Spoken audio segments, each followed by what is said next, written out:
Hello, this is the moment with the Munsons on New Reality TV, the light-hearted live stream. And there are 2 Munsons again, thank goodness for that.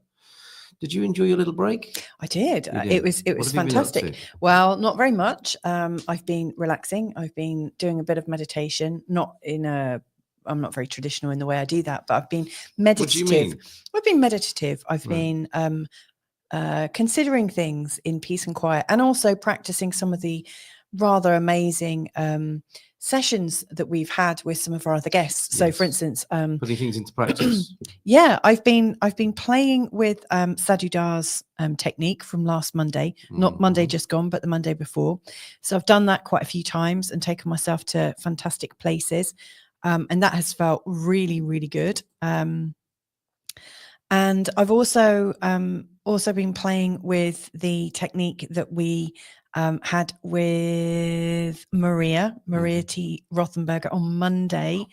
So that was good. Honestly, I forgot about that one. Yeah, I mean, how could not you? because it's forgettable, but just there's so much going on. Yeah, I mean, we've had so many different techniques that we've been doing with different guests, and over the last couple of weeks, I've been making omnibus shows of this show, taking out the real important bits like the techniques and a couple of sort of key things that people have said and shared, and I've been making them into omnibuses, so they've been fresh on my mind. And so Maria's is going in, Sadhu Dar's with the hands there, and also Joe Delaney, Dr. Joe Delaney, he's cradling the sacred child. So it's all been coming up, and another one to come from yesterday with Tasha as well. Exactly. Tasha speak to you yesterday. That Tasha. was so good, wasn't it? And Tasha's agreed to have a kind of weekly-ish show with us going forward. We've got Tom back next Monday as well. So we're really, what have I been doing in the last couple of days, I guess, is sort of catching up from the start of the show, and kind of feeding it into our life, or my life. The great thing is I've woken up feeling really refreshed for the first time in months. Really? Wow, I kind of bounced out of bed this morning. Like? It feels flipping awesome. Right. It feels so good. It feels like it's been such a long time. I actually said to you, sorted the mouse out as well. It's funny, isn't it? As soon as we go on air, what the mouse that was working, I think you're. But I've got it sorted. It's all cool. And look, we're joined by our good friend Mother Mulberry. Hi, Mother Mulberry. Hi, how are you doing? Thanks for joining us. It's interesting because this week as well, I've not shared it to my astrology channel, but shared it to my interviews channel, and it's going to your significant channels. I just put it out onto my Come Back to Life channel. Excellent. Yes, as well. So if you're watching for the first time, do get in touch and say hi. Nigel Henry did just recently. Yeah. Well, he's an old friend, isn't he? Yeah. He's got a lovely bit of feedback. Yeah. Let's share it. Actually, it's so nice. For me, 5 years on, I love to hear the sounds of them both. When I'm away in the Algarve, I use them for my updates and my second home. When I'm there, it is to catch up with friends and life. They are my Portuguese sunshine. Isn't that nice? 365 days, not 300 days for you. That's so nice. So I have to say, I did miss doing these shows, although you kept coming in whilst I was doing them. Just you weren't entirely separated from the process. No, definitely not. But it's nice to be back, like sat next to you, because to me this just feels like us hanging out and having fun. Yes, and the reason I mentioned the light-hearted live stream, which is one of our catchphrases, isn't it, or our strap lines for the show, is to check in with you and to see if you are indeed feeling light-hearted. It's all very well to call the show the light-hearted live stream, but if you're not feeling like that at the moment, let's see what we can do about that in the next 30 minutes. It's funny that you say that, because light-hearted daily live stream, if it's not feeling lighthearted, you don't do it. Well, I haven't really posted anything significant to my Feel Good Astrology channel because since early December it's felt quite heavy on me. Not that I'm falling out with astrology, but if I'm talking about Feel Good Astrology and I'm not feeling it myself, so I've been going through a very similar process. Mother Mulberry saying wind blew so crazy yesterday, I almost landed in Oz. Wow, okay, what's happening there? Is that unusual? Or is that quite normal for your time of the year? Yeah, so do let us know, are you, and one might say there are many reasons at the moment to not be lighthearted, and it's important to us here if that is the case, if you have been affected by the mind virus or whatever you might want to call it, if any unhappiness has come into your realm, this is a place to say that and see what we can do about that with a coming into the moment ritual or process. We would like to have you reunited. Is that a mission or a vision for this show, to have people united with their true, authentic and brilliant selves? I'm going to declare it as such now. I think that's a really nice Otherwise, way to put what's it. the point? Yeah, I mean, that's the thing. I mean, what is the point of us kind of meeting every day and hanging out with you in cyberspace? Talking about having a moment if we don't have a moment. So should we give that a go now? Let's say hi to Siri as well. That was a great moment when Siri was on. It was. It's fantastic. Somewhat unusual, but Siri is. Yes. Unusual. I wonder if she's got her paintbrushes tucked behind her ears. Right. So if you will, feel the weight of your body on the chair. Going there right now. And you say you're I don't know what the word was that you used. Unorthodox in your meditation. Unusual. You are meditative and reflective. That's for sure. Yeah. And I without wanting to get into a debate about what meditation is, it certainly seems useful to see it or try it on as a way of having a look at what's going on. Like, where are you right now is a useful question. Yeah. And I have another useful question to put to you after we've perhaps connected with ourselves and with our senses here. I've got another useful and interesting question for you. So if it helps, breathe out first rather than taking a big deep breath in, but just breathe out more purposefully and consciously.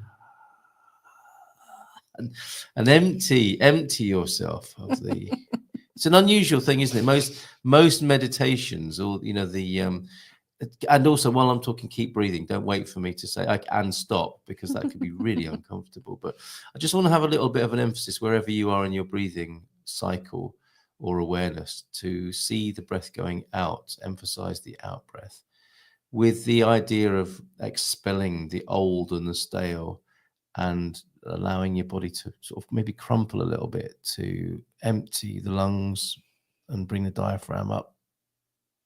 And then you can bellows in a little bit, but don't hyperventilate. It's just a way. The important thing is not some sort of physical feat or some athletic activity here.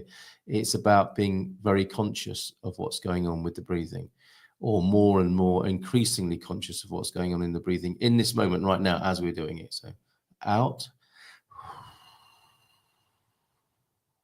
and then a nice conscious and aware in,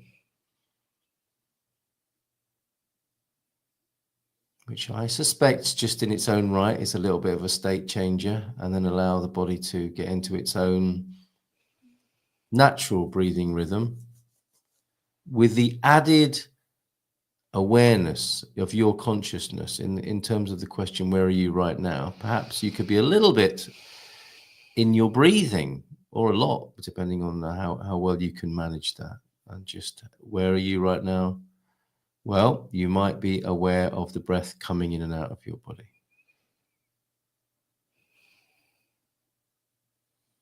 And what's wrong with that? You might be aware of the clothes on your skin as well. I've got a bit of a tight pulley on today and a crew neck that I can actually feel. And these are the things that you might not take any notice of throughout a whole day.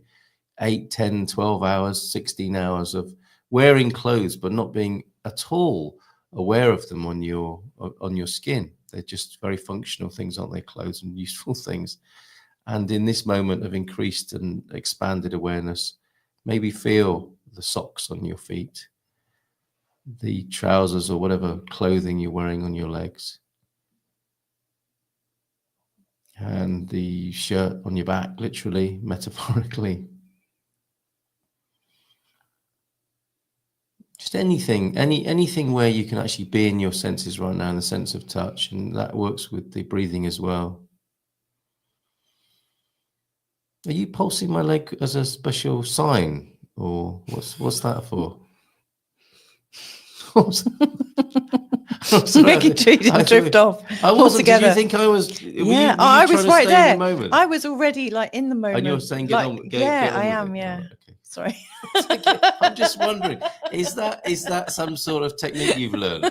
Like, I saw. If ever you see my hand go over to his leg and twist, yeah, I saw it's really get on with it. Sure, on Hurry up. Instagram, you pulse your leg, and it's a special pulse at a certain frequency which delivers a Reiki blessing. 1, 2, 3, 4, 5, 6. I did actually see something. I'll take my cue to stop. I did actually see something a couple of days ago about like clapping and touching your fingers together. Is that what you did? So many times, like 9 times. And so when I was in the sauna the other day, when I was in the sauna the other day, yeah. I was clapping my hands together 9 times, and then I did 9 lots of 9. So when I did 9 times, I did feel some kind of sort of experience. But when I did 81, like 9 sets of 9, boy, did I feel something really tingle and come alive. It's a bit like the shaking you were talking about the other day. Yeah. So I mean, that's something else I've been doing over this last week. Is like a lot of shaking, a lot of clapping, tapping, and also listening to Dane here. I've been listening to his Restoring Hope series, and it's fantastic. So you're so over this Chiron return thing now. Yeah. I just feel really released. I feel very I'm really pleased. Since Christmas, I've taken a lot of time for myself to sit and mull things over, and then just notice what's coming up, and then as it comes up, say, that's interesting. Maybe writing things down, chatting with Carl and stuff. But I've not been rushing, and it feels really good. Excellent. Okay, so that question was, where are you right now? So I'm just feeling raring to go. I'm in a completely different, like this morning when you just finished your morning show, I came down and I kind of danced into the room and went, I'm back. Yes. Hello. Yes, I found myself. I'm feeling great again. Yes. I feel back to normal. And where was yourself? Where had you left it? Well, that's a good question. Yeah, it's like it's like I couldn't quite tap into it. So the language is it is. Isn't it? I lost myself and I found myself. So where had it been all this time? It's obviously I work more as a channel than anything else, and I couldn't feel or connect in to the source that I am normally connected to. I felt kind of like cut off. It's like my power had gone. Where though? I don't know. I was aware that I still had it within me, but I couldn't turn it on. I couldn't switch it on. It's like something had gone dead. Like when sometimes when we're trying to start our car, yes. We've got this really insanely old car that's older than all our children. Yeah. It's older than, it's way older than that. Older than you. Not many cars as old as me, but it's definitely not as old as me. But I mean, it's in its like mid-20s, isn't it? It's really old, really rusty. But it moves, and it's perfect for kids because kids destroy cars anyway. So, and if you're ever hungry, there's always something on the back seat. Isn't it? Anyway, sorry, Karen. So you're having trouble starting your spiritual car. So sometimes, when we start our car, we have to, we actually do say to our kids, right, everyone, we need to just visualize us going to this place right now, and we do, and then Carl does it again, and then the car does start. So we're new age chitty bang bang, isn't it? It is very much like that when we're going shopping. Fine for offended friend. Okay, everybody sing. Right, but you're making. Sorry, I just. So anyway, that's how it felt. So you were turning over the vehicle and nothing was happening. Yeah, I was trying to get up in the morning, and I just couldn't connect.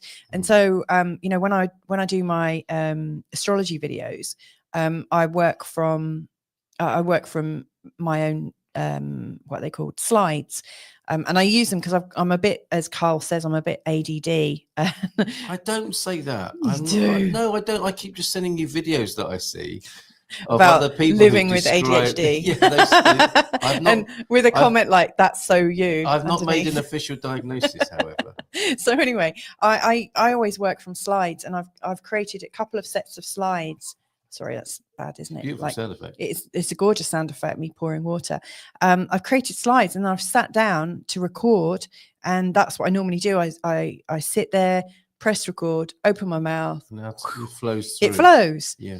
And I've done that a couple of times, and it just hasn't. So I just thought, okay, well, it's time to wait. And I think, we are going through change. There's a lot of people that don't know what's going on right now. And I really feel like this kind of pressure of, it's time to help if I can, be of service if I can.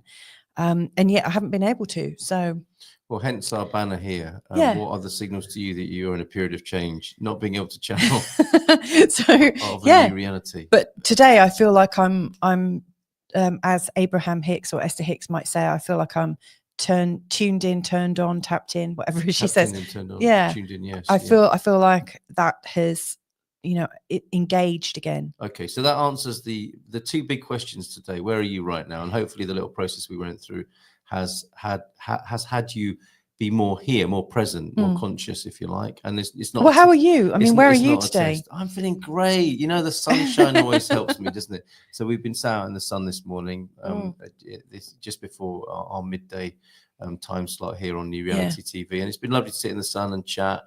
And I'm more present to answer your question with another question is what really matters.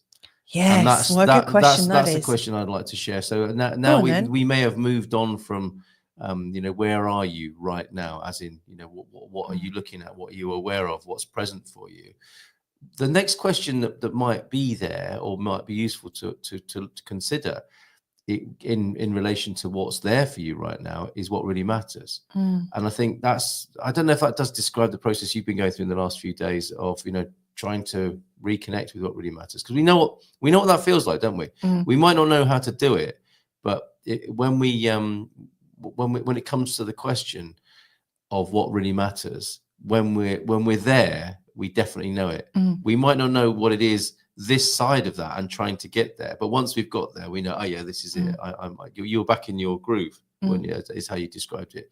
That's a good question, because like how my funk started in December, or actually it's been a sort of ongoing, and around December time it takes a bit of a dip. So I think the time of the year and the amount of available daylight might affect me a bit, but because it does seem quite a consistent pattern with me. But what matters is I have this overwhelming sense of wanting to help. And if I know that somebody's not feeling that great, because I'm naturally quite bouncy, I want to I'm like a bit like a Labrador. I want to be there. I want to be supporting and eating socks and snacking all the time. And and maybe not listening to their owner. Right, okay. But I do want to kind of be of assistance if I can. Yes. And I think coming up to Christmas and around that time, I was also thinking, I'm also earning a living, and how can I make that more effective? And of course, once I started thinking in terms of how can I combine the two a bit more effectively, a bit more gracefully, that took me off my purpose. Can I push you a bit further on the question? Go on. Maybe and we should see what's going on here. Yeah, but I'd like to come back to that. Sure. So Siri's getting a warm hand clap or a wave. Hi, Mother Mulberry from Siri. I started tapping just for fun and love the rhythm of it all. Yeah, I do too. We're not talking about EFT here. We're talking about actual sort of rhythmic tapping. Well, it could be both. Yeah. I've been doing a bit of this as well. That's another way of describing it. A spicy brain. Spicy brain, yes. Yeah. Okay, all right. And me too, by the way. Yeah, you're definitely there. It's just easier to see in other people, isn't it? Yeah. Changes indeed are big at the now. I like that, at the now. The painting has stopped, actually. Okay. So Siri's feeling similarly. All right. So isn't this interesting that what seems most fundamental to people is being paused or let go of, which to me suggests or can bring further insight to this question of what really matters. Now, you said being of assistance. Yeah. What is that though? What's underneath that? Because does you're going with the big questions today, aren't you? Absolutely. Why not? Why not? Okay. So why is that important? Like, as in really important for you to help people? What gets met? Okay. What occurs for you in that process? Okay.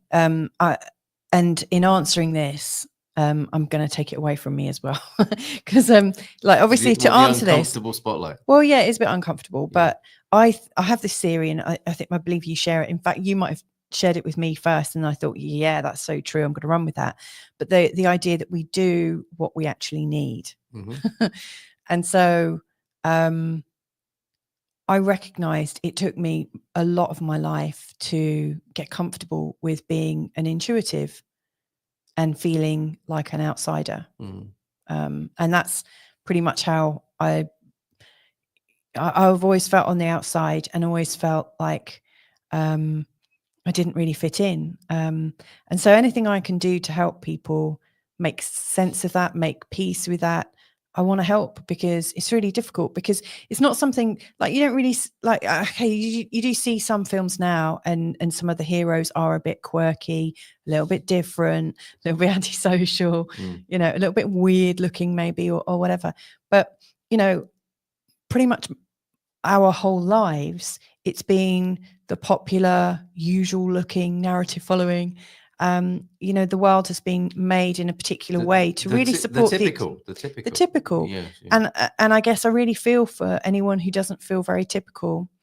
And it's taken me a long time to get comfortable with just being myself. Arguably, I'm not that good at it, because I could always be a lot more myself. But I want to help people realize that they are okay the way they are. And so is that what's really important? Yeah, I'm doing it for myself, really. Well, you know, I'm learning about myself. I'm not meaning to this for this to sound or be like an inquisition. No, it's fine. It's an inquiry more than an inquisition, and it's a general question for me, for you, and anybody who might want to go on that sort of philosophical inquiry. Because there are types of people, aren't there? Well, I just think it's so important right now when our it seems like the human mind space and the media and politics are a very good reflection of the human mind and all its volatility, and that's reaching quite crazy proportions at the moment. So there are a lot of temptations to be pulled somewhere else outside of yourself. That's why I think grounding, meditating, however you do it, but getting in touch with your own senses is really important at the moment. So that's like a sense of reality. And then whilst we're in a time where we're being told, or it's being implied what's important, and you should be talking about this, you should be thinking about this, you should have a view on this, I'm questioning that, because is that true? Is it true that we should be focused on and making something important that is X, Y, or Z that's been decided by somebody else?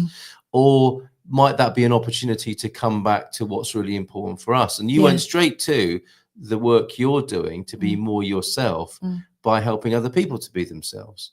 And what I also got from that was a sense of peace that comes from that.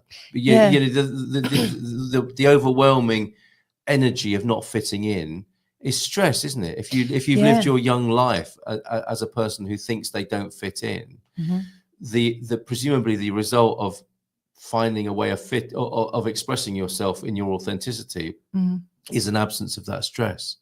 Well, yeah, I mean, like you can imagine, I went to a technical grammar school, like mathematical grammar school, in the UK, and I wanted to do art and design. I managed to do art and design as an A-level, but I wanted to do the history of art. I did. That went down well, didn't it? Well, there was no one else doing it, so I couldn't do it. I wanted to do classics because I was fascinated by the stories, and of course they play into the planets. I was already interested in astrology and studying it on the side, but again, I was the only one that wanted to do classics, so I couldn't do that. So I settled with philosophy and religion, religious studies, which was perfect. But you know, there was nothing really there to sort of light me up, you know, and so many people are really happy to go with the subjects that they think are going to get them the right job and this, that, and the other. But for me, my whole life has been about how can I enjoy myself? How can I learn? Example. Yeah. That agenda is what's important to somebody else, isn't it? Yeah. You're learning. You're being told what's important from a very early age. Yeah. So you'll learn. Yeah. And that might not be important to you. I think if you're also quite flexible and quite amenable, it's very easy to not know what your core values are, because you very easily merge and flex with everyone else, and before you know it, you've picked up a whole load of values and behaviors that might not belong to you, not your own. they're not your own. So anything I can do to help people free themselves up a bit and to tune into what's really right for them. Yes. That's what I mean. When I say what's really important, I mean what's right for you. What I try to help people feel at home in themselves. I think that's the most important thing. And it's so funny because, I go through moments of wondering who I am. Well, I too. But I think that's quite normal. I mean, what do you do? Like I think you draw community around you, don't you? Yeah, but that's a means to an end. That's what it looks like. But actually, what's important to me is for people to be free of their unhappiness. So, and again, like you, that comes from a sort of fixation or a sense that something needed to be fixed in earlier life, which brings you full circle to the fact that nothing really needs to be fixed, or that's quite a cumbersome way of going about things. Just the being free of unhappiness, being who we really are, is such a beautiful thing. And I think that is I think that eventually that's what people see as being really important. It's there in our culture, isn't it? The hero's journeys seem to come back to that point until another journey begins. But we do have that as our compass point, don't we? To be light, free, true, authentic. These wonderful words that allude to a state of freedom and peace and well-being. And I think ultimately that's what we're all engaged in. Let's see if Siri and Mother Mulberry's Tea Club agree with us. So Siri is saying, hang on. Oh gosh, what's going on with our new mouse? Oops. You can use the other one that you've thoughtfully incorporated. Siri saying, and having space to be and to do what is fun is the most important. Having a break from it is giving the brain and mind a peaceful pause, and that's so rewarding after it's over. I love that. You haven't been alone then, have you? Definitely not. And actually, something else that comes up is I always think if it's not flowing and if it's pausing, there's usually a reason. And I know I used to do all of my work on time, and say, okay, I'll get this done for this date. But in recent years, I've said I'll get it done in this kind of time frame. And I have to wait for that moment where I know it's right. And usually something kind of drops into my consciousness beforehand. So if lots of other people are feeling this kind of pause right now, I think there are some big cosmic worldwide things coming in to drop into place. And I'm pretty sure that once they drop in, it's going to be boom, now we go. Oh, I see. What immediately came to mind for me is a ferry crossing. When everyone's being marshaled into little parking spaces. Yeah, I hate that. Until the ferry. Yeah, but then the ferry's ready to go, isn't it? There's a grand plan of the cars going onto the ferry. There is, and you have to wait for that last car. And off we go, and it's and it's just a lovely feeling that everything's right. Everything is slotted into place. Yes, and off we go. Yeah, because we're if we're to believe that we are co-creators, we're co-creating together. Like you and I, we were both single. We both separated from our previous long-term relationships in the same year, but we'd yet to meet because there were other pieces of the puzzle coming in, and all of a sudden, years later, everything slotted into place. But it's hindsight's such a beautiful thing, isn't it? Yeah. So Mother Mulberry saying, it's so funny your history and art interest align with Taylor, one of my characters. She's a fashion historian. She sounds great. Nothing fashionable about me though, but I do like studying patterns. Oh, my life has been a big lesson on divine timing since 2016. How's that been, Mother Mulberry's Tea Club? Because that's, I think, possibly a big lesson for a lot of people at the moment, is like what feels to our more limited self having to wait. I can't, but I need this to happen. I've got bills to pay. All of these worldly concerns seem to amplify, don't they, in the face of having lessons around divine timing and allowing things to be and allowing ourselves to be. This is perhaps a conversation we'll continue tomorrow. Yeah, because divine timing is divine timing is upon us. Yeah. As we say goodbye to you today. But thank you for joining us, and we'll be back again tomorrow, midday our time, for another moment with the Munsons on New Reality TV. Yep. Lots of love to you, and catch you another time. Bye for now.